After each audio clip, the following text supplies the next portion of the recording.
So I just got a comment in one of my recent videos, an introduction into energy healing, by somebody asking what is the first step that they should take to get a little bit more into it. And I figured I would just start off telling you how I got introduced to it and what my first step was. So when I first started, back in the day, I kind of always knew inherently, instinctually, that everything was a matter of energy and vibrations. I always felt a spiritual side, but never really connected to one religion. And then I started working at a health food store, and I really do think that it was fate that brought me to work at this health food store. It was like random, perchance. I was applying at another store, and I was walking past the health food store, and I saw the for wanted help wanted sign, and I happened to go in, and I didn't really know much about health or anything really, but I had dreadlocks, and I kind of fit, you know, the look, fit the scene, and I think, I believe anyway, that's why I got hired. So it was fate and luck and all of the above. While I was working there, there was a girl named Sarah, and she did Reiki.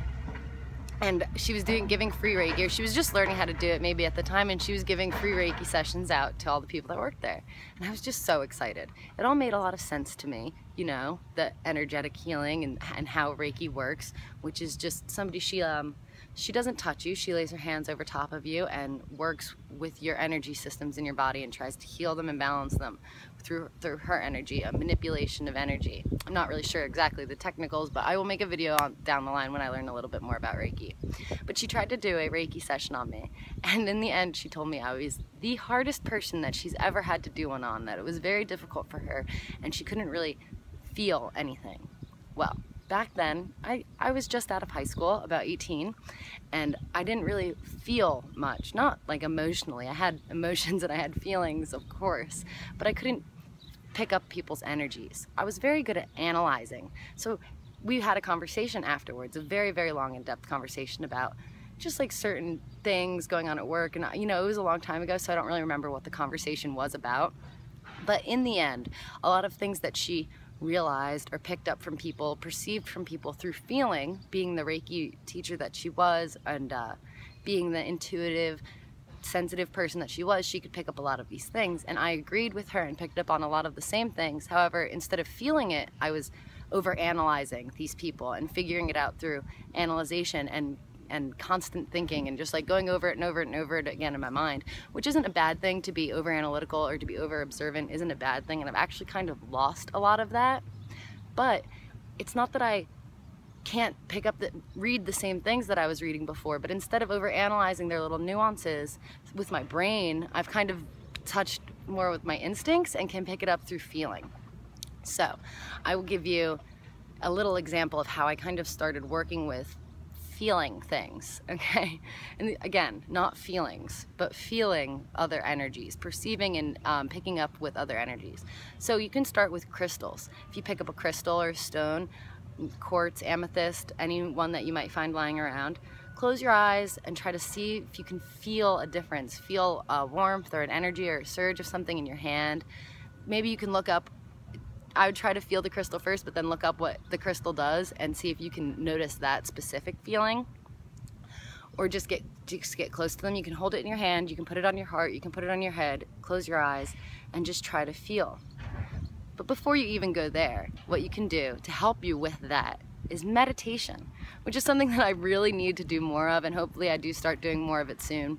But if you start meditating, what you're doing is quieting all the buzz down, all of the noise in your head, all of the drama, all of the people talking, all of the images that you see, everything that floods your subconscious subliminally. We're going to quiet all of that down, and we're going to start noticing these little things.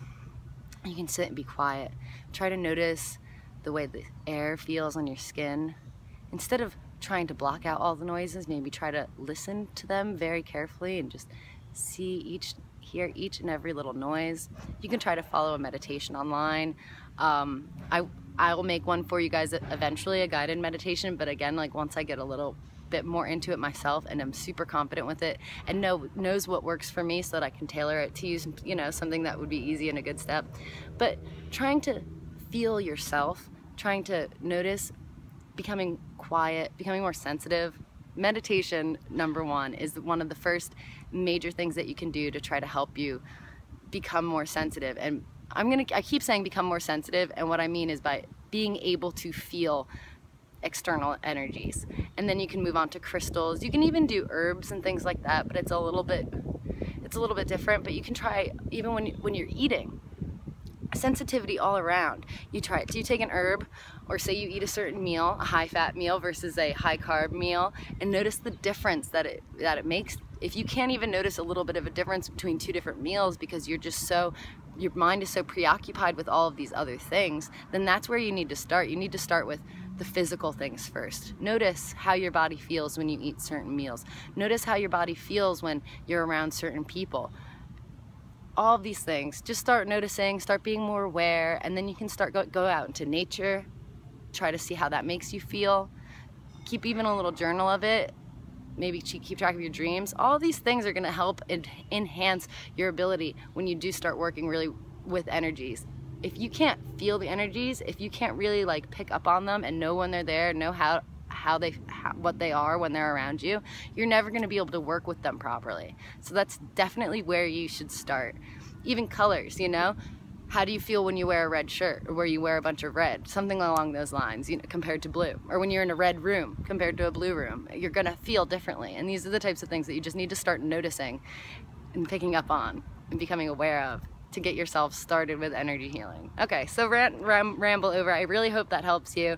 That's step one into how to work with energy and vibrations. And I'll, you know, ask me more questions down below. I don't really have too many followers. So if anybody asks me a question specific about something that you want me to make a video on, I can do it within the next week. This person asked me, and this video is gonna be up today, so it's just a couple hours. So if you have any questions at all, down below, I will make a video specifically for you, and let me know what you think about this energy healing. Do you feel sensitive? Can you feel the energies around you? Let me know what you think down below. See you guys later. Thanks for watching.